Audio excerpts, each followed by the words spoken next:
In this video, we're going to look at a strategy that I like to use when I look at these problems, and it helps me sort out which lines I'm interested in and which lines I want to ignore, and which lines are which lines are the parallel lines, which line is the transversal. So if these kinds of problems with multiple lines leave you feeling bewildered, then you can try this strategy too, and it might help. So let's look at number 1 to start. We're looking at angles 6 and 2.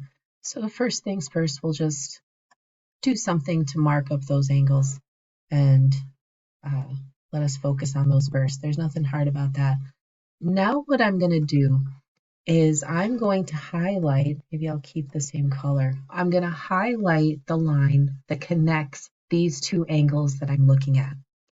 So there's only going to be one line that kind of acts like a road that drives right past both of those angles. You can think of it like the angles are like little houses and they both live on that road. There's no other line that we could highlight that functions in this way. So the important thing to note here is this line that we've just highlighted, this is going to be our transversal. So if we remember our definition of transversal, which is a line that crosses two or more other lines, then what we have to look for is, okay, what are the lines that this transversal is cutting through? And those are going to be our parallel or perhaps parallel lines, depending on the problem. So now we can see, all right, the lines that are being cut through by this green line are these two lines here. And now we can analyze the problem. It told us that 6 and 2 are congruent. So we can say, okay, well, based on this setup and these lines, those are alternate interior. We're told they're congruent. So we know C and D are going to be parallel. So let's play this little game with the next one.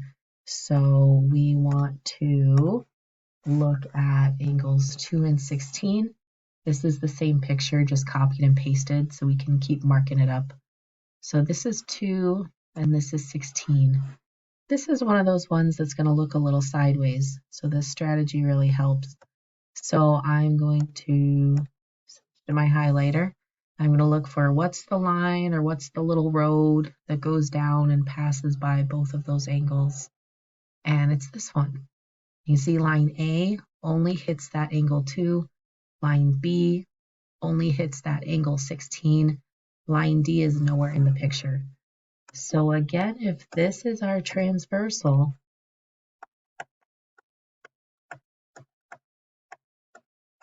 then we know a transversal is the line that slices through two other lines. So I can say, well, what lines are this guy slicing through? And it's these ones. And now we can look at what information the problem gave us. It told us that 2 and 16 are congruent. Well, in this setup, they're alternate exterior angles, and we know that if the alternate exterior angles are congruent, then those lines A and B are parallel.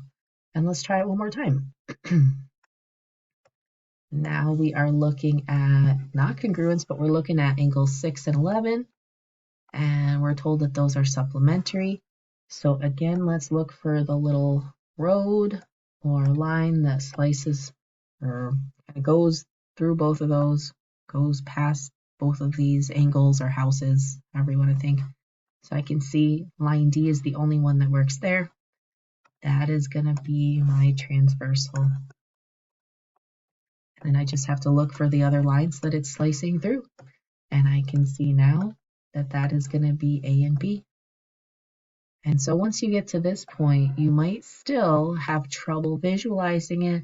At this point, if the parallel lines are more vertical than horizontal, I just tilt my head and look at it sideways, and then it all looks a lot more clear. And then I can see that 11 and 6 are same side interior. They're between those yellow lines. And I know that if the lines are parallel, then those angles are going to be supplementary. And vice versa. If those angles are supplementary, that tells me A and B are parallel. So I hope that helps. If you have any questions, just let me know.